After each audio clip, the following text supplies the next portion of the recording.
आगे आखिरी हो हमारे यार मनवा तू एक बेर बात कर लेगे किया के सोना यारवा हो भरती पटनवा में आके मुलाकात कर लेगे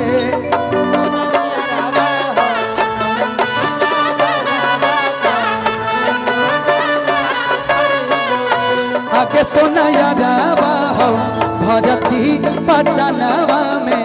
आके मुलाकात कर लेगे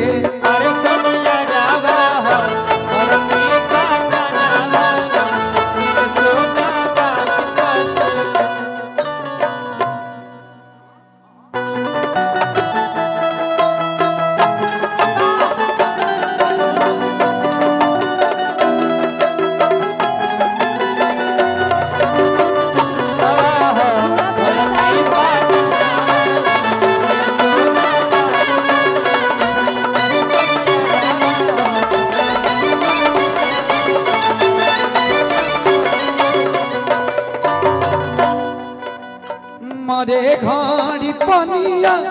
पिलाई दी है जान के कफन ओढ़ाई दी है छूट तब जब प्राण के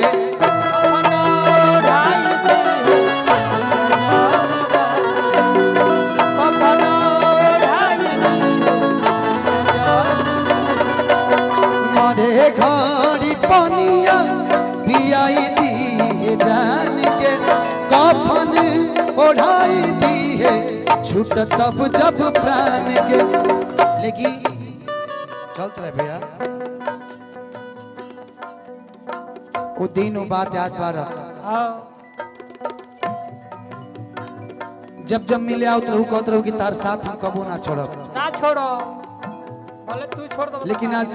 9-10 महीना को लेकर ना कॉल ना मैसेज हाँ कबो कबो चाचा से बात जरूर हो जाला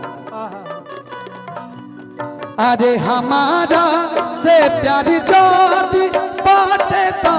भेंट साक छात कर लगे आके सोना यारवा हो भरती पटनवा में आके मुलाकात कर लगे अरे सोना यारवा हो भरती पटनवा सोना बात कर लगे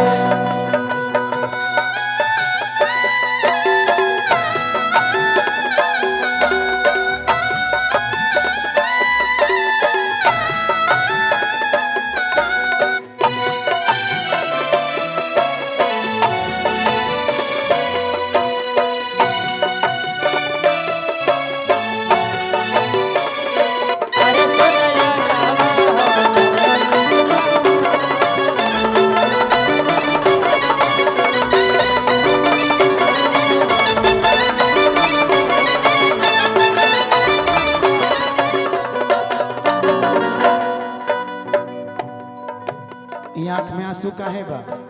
कोनो बात बा डॉक्टर जवाब दिल को बुलावा आइल मौत के डॉक्टर जवाब दिल को बुलावा आइल मौत के देख के चेहरा जान चल जाई है लौट के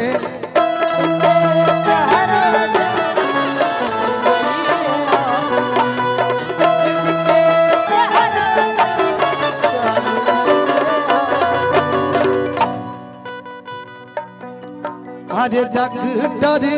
जवाब दिल को बुलावा आइल मौत के देख के चेहरा जान चल जाई है लौट के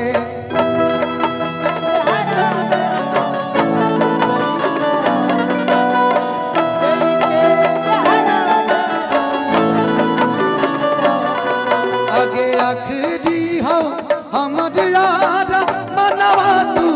एक बेर बात कर लेगे आगे सोना यारवा हो भरती पटनवा में आगे मुलाकात कर लेगे आगे सोना यारवा हो भरती पटनवा में आगे मुलाकात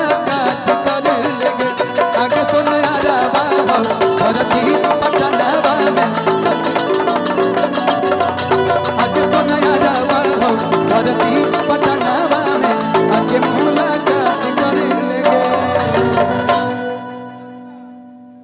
लेकिन कौन बात बा नहीं ना ठीक है।